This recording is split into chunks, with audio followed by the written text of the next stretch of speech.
Еліміздегі коронавирус пен пневмонияға шалдыққан науқастар статистикасы біріктірілетін болды. Бұл туралы арнайы брифингте денсаулық сақтау министрі Алексей Цой мәлімдеді. Ведомство басшысының сөзінше, қаңтар айынан бері 237 мың отандасымызға пневмония диагнозы қойылған. Оның 3 мыңнан астамы осы дерттен көз жұмыпты. Бұған дейін елімізде қауіпті инфекция мен өкпе қабыну арасындағы ұқсас симптомдар бар екені айтылып келсе де, оларды мамандар екі түрлі статистикамен санап жүрді. Алайда 1 тамыздан бастап екі көрсеткіш біріктірілмек. Салем, Казахстан! В эфире канал Казахинформ. Итак, 2020 год продолжает доставлять, давая жару по полной. Пока продолжаются митинги в Хабаровском крае, развивается азербайджано-армянский конфликт, а все это темы для отдельного выпуска, у нас же в Казахстане тем временем вспышка вирусной пандемии по-прежнему разрастается. В правительстве все время что-то болтают, обещают, а люди как гибли каждый день, так и гибнут. Токаев обратно кого-то критикует, устанавливает сроки, но пока без толку. И вот 17 июля текущего года в Минске состоялось заседание Евразийского межправительственного совета. В нем от нашей страны принял участие действующий премьер-министр Аскар Мамин, где во время разговора со своим российским коллегой Михаилом Мишустиным поблагодарил Россию за оказанную помощь в борьбе с коронавирусом. Передает РИА Новости. Аскар Мамин заявил: Михаил Владимирович, мы рассчитываем, что когда начнется промышленный выпуск вакцины, Казахстан будет иметь возможность приобрести партии вакцины для населения в числе первых стран. Это очень важно. Самое главное, мы получили компетенции российских врачей, которые приехали, работали и работают в разных регионах Казахстана. Конец цитаты. Вот так вот, Казахтар, нас теперь еще и подопытными кроликами хотят сделать. Наше правительство хочет первыми получить образцы российских вакцин для населения, но нас они не спросили. Россия последняя, у кого стоит покупать эти вакцины. Почему я так говорю? Да потому что Великая Россия даже автоматическую коробку передач для своего автопрома создать не в состоянии. Какая еще вакцина? Фармакология в этой стране настолько отсталая, что США и Великобритания уже в который раз обвинили Россию в попытке воровства данных по разработке вакцины. Стоит ли говорить о качестве будущего препарата, если она не прошла никаких клинических испытаний? Помните, как наши ватники писались кипятком, когда приехали российские врачи? Вот теперь пусть стоят в первых рядах испытуемых.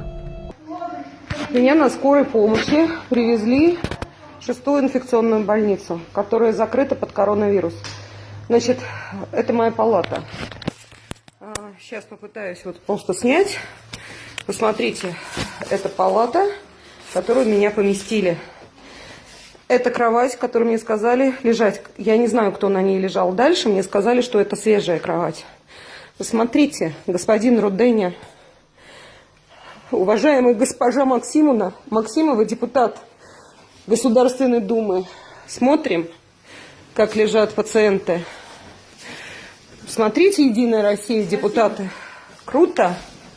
Вот, это так лежат больные. Ведь ведущим странам требуются годы для разработки целебного препарата, а Россия уже планирует поставить вакцину на поток в ближайшее время. Мы против такого решения правительства, и если уж закупать лекарства, то делать это у ведущих фармакологических стран мира, таких как США, Швейцария, Германия. Вся эта кутерьма с Россией началась после назначения на пост министра здравоохранения Алексея Цоя. Именно по его наставлению и прибыла делегация специалистов из России.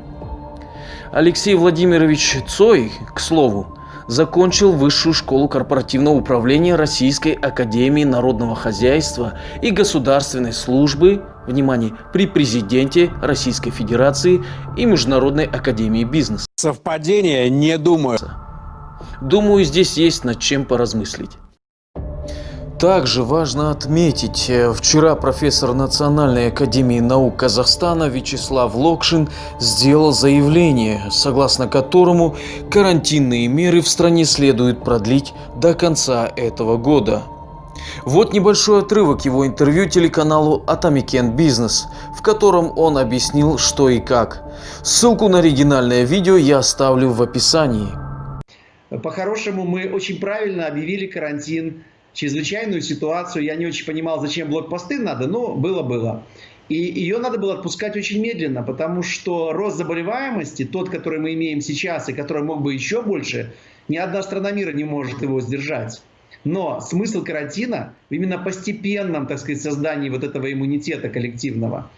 А люди поняли, что все, победили и бросились, как говорится, во все тяжкие поминки, свадьбы, дни рождения, просто общение людей. И здесь, конечно, роль государства должна проявиться, которое жесткими мерами, высокими штрафами объяснило бы людям, что спастись от болезни можно только если ты носишь маску и если держишь социальную дистанцию.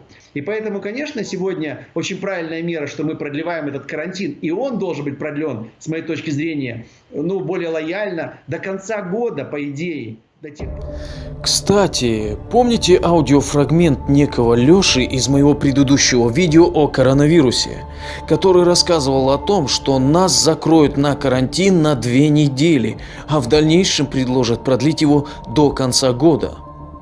Тогда, конечно, все подняли на смех эти слова и приняли их за фейковый вброс.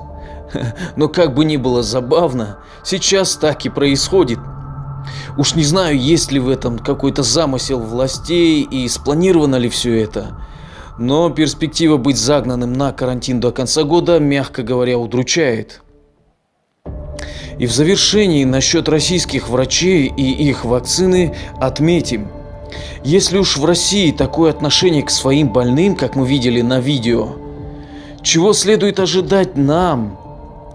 Московские врачи прибыли в Казахстан 2 недели назад, и шум, созданный вокруг этого события, пока на этом и закончился. Результатов их деятельности мы пока не заметили. Да, они прислали средства индивидуальной защиты, лекарственные препараты, тест-системы, так же, как это сделали и другие государства. Ничего сверхъестественного в этом нет. На основе всего вышеизложенного мы считаем нецелесообразным закупку будущих антивирусных препаратов из России для вакцинирования населения нашей страны. А как считаете вы? Пишите об этом в комментариях, ставьте палец вверх и делитесь этим видео с друзьями. Берегите родных и близких, сау болыңыздар. Пропало обоняние, не хватает воздуха, мучает высокая температура. Это коронавирус.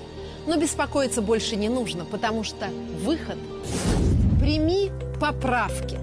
Больше нет необходимости брать ипотеку на аппараты ИВЛ и добавлять в Фейсбуке в друзья Антона Красовского, чтобы попасть на прием к доктору Проценко. Все, что тебе нужно – принять поправки. Ультрасильнодействующая плацебо-поправки. Всего за пару часов ультрасильнодействующая плацебо-поправки путем обнуления выведет все симптомы коронавируса не только из вашего организма, но и из всего федерального округа, в котором вы проживаете.